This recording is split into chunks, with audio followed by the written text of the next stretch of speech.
Hey folks, picture this. Your backyard chickens or goats are happily doing their thing, but every week you're left with piles of smelly manure that's attracting flies, creating a mess, and honestly costing you money.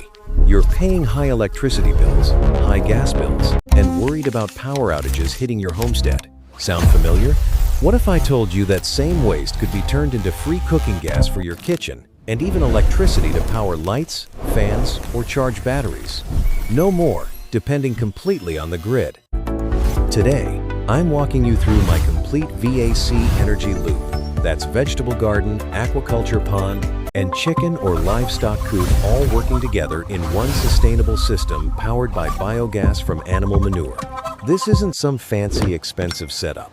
I built it using mostly recycled materials right in my backyard, and it actually works. In the next few minutes, you'll see how I transformed a waste problem into a reliable off-grid power source that saves me money every single month. Stick with me, because by the end of this video, you'll know exactly how to start your own system, even if you're a beginner. But first, let's talk about why this matters so much for homesteaders like us. Energy prices keep climbing, and blackouts are becoming more common. At the same time, managing animal waste on a small homestead can be a real headache. It smells, it takes time to compost, and if not handled right, it can even pollute your garden or pond. I was dealing with all that until I discovered biogas. Biogas is basically methane produced by bacteria breaking down organic matter, like manure in an oxygen-free environment. It's the same process that happens in nature, but we're capturing it in a sealed digester to use as fuel. The best part? This creates a closed loop. The manure goes into the digester, produces gas for cooking and electricity, and the leftover digestate becomes super-rich fertilizer for your garden and pond. Your plants grow better, your fish or ducks get natural food, and your animals stay healthier in a cleaner coop. I know what you're thinking. Does this really work on a backyard scale? Absolutely. I've been running mine for replace with your real number months now, and it's producing consistent gas for cooking and enough to run a small generator for electricity. No miracles, just solid DIY engineering that any homesteader can copy. Before we jump into the build, I want to be upfront about safety. Biogas contains methane, which is flammable, so we're going to cover all the important safety steps like proper sealing, ventilation, and pressure management. This isn't dangerous if you follow the basics, and I'll show you exactly how I did it without any issues. Alright, if you're ready to turn your backyard waste into real energy independence, let's get started with what you'll need to gather. Alright, let's get our hands dirty, in a good way. The first step to turning your animal waste into energy is building a solid biogas digester. I kept this as cheap and beginner-friendly as possible, using mostly recycled or easy-to-find materials. Total cost for my setup was under replace with your real number dollars. Here's what you'll need. A large plastic drum or IBC tote. I used a 5.5-gallon food-grade barrel that I got for free from a local supplier.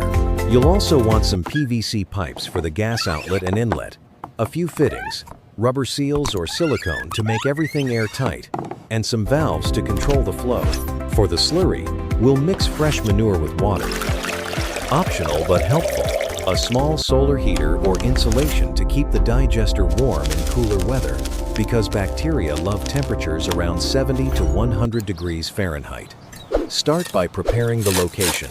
I placed mine near the chicken coop, but slightly downhill for easy feeding. Dig a shallow pit or build a stable base so the drum sits securely. Make sure it's away from your house for ventilation and safety. Now, the most important part, making it airtight. Drill holes in the top of the drum for the gas outlet pipe. I used a 1-inch PVC pipe that goes up and then has a T-junction with a valve. Seal every connection with silicone caulk and rubber gaskets. This is where a lot of first-timers fail. Any leak and you'll lose pressure and gas. Test it by filling with water and checking for bubbles. Next, create the inlet for adding manure. I made a simple side port with a removable cap. At the bottom, add a drain valve for removing the digested slurry later, that rich fertilizer for your garden and pond. Once the hardware is ready, it's time to load it up. Mix about 30% fresh manure with water to create a slurry. Not too thick, not too thin. I started with chicken and goat manure because it's readily available in my backyard. Fill the digester about 80% full. leaving some headspace for gas to collect. Seal the lid tightly. Here's a critical safety tip. Always work in a well-ventilated area and avoid smoking or open flames nearby during construction. Methane is invisible and flammable, but proper sealing and a simple pressure release valve make it very manageable. I also installed a basic manometer, basically a U-tube with water, to monitor internal pressure. Building this digester took me about 2 full days, including testing. It's not complicated, but taking your time on the seals pays off big time. One thing I learned the hard way: start small. My first attempt had a minor leak that I fixed by resealing, and now it's holding pressure perfectly. With the digester built and loaded, the bacteria need time to do their magic. But before we get to the exciting part of seeing gas production, I want to show you how I integrated this with the rest of the VAC system. With the digester sealed and loaded, the waiting game began. This is where many DIY biogas projects fail, but I was determined to make it work. For the first few days, nothing obvious happened. No gas, just a bit of bubbling. I started to worry I had done something wrong. The key is giving the bacteria time to multiply and produce methane. I added a starter culture, some old digested slurry from a friend's system mixed with fresh manure and a little warm water. Keeping the temperature stable is crucial. In my area, I wrapped the drum with insulation and used black paint to absorb sunlight. Aim for that 70 to 95 degree Fahrenheit sweet spot. One major challenge I faced was inconsistent pressure. At first, the gas would build up, but then seem to disappear. I discovered a small leak around one of the fittings that I had missed during the water test. Fixing it with extra silicone and tightening everything made a huge difference. Another common issue is too much or too little water in the slurry. If it's too thick, the bacteria can't work efficiently. I adjusted mine to a consistency like thin pancake batter. After about 10 to 14 days, I noticed the pressure gauge starting to move. That was the exciting moment. I connected a simple gas line to a test burner outside for safety. Slowly, I opened the valve, and there it was, a clean blue flame. It wasn't huge at first, but it was steady and burned for over. Replace with your real number minutes on the first real test. I couldn't believe it. That stinky manure was actually producing usable cooking gas.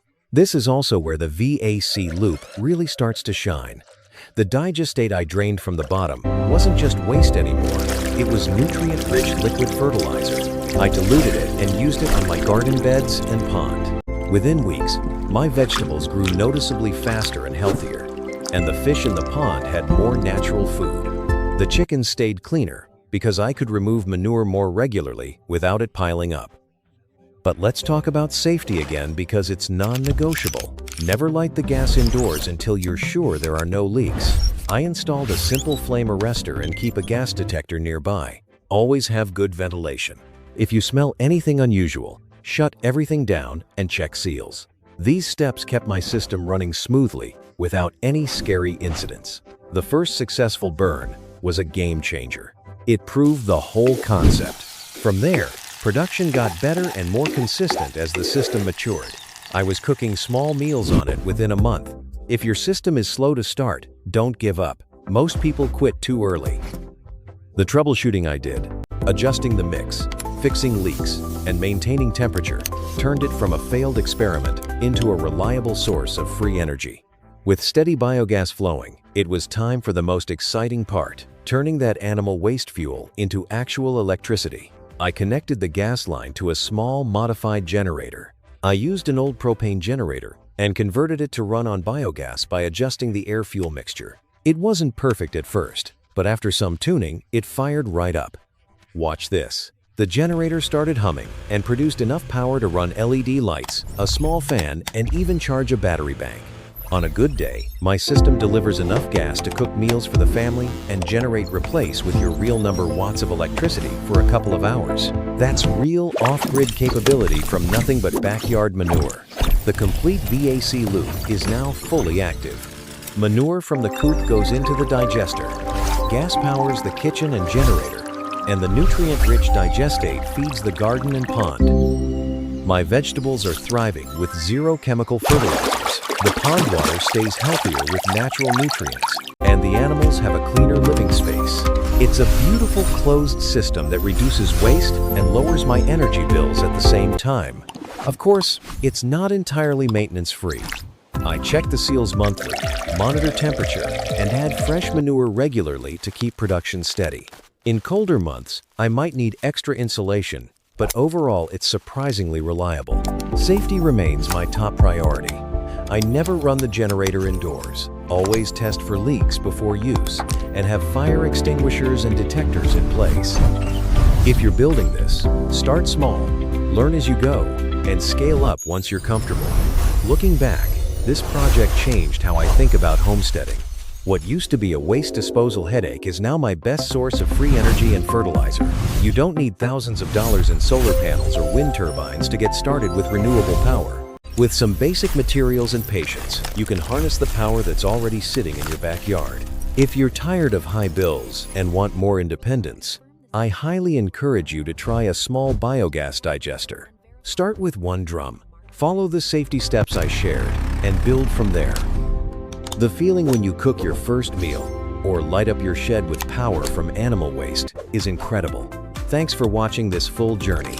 If you enjoyed it, drop a like, subscribe, and let me know in the comments, what animals do you have on your homestead?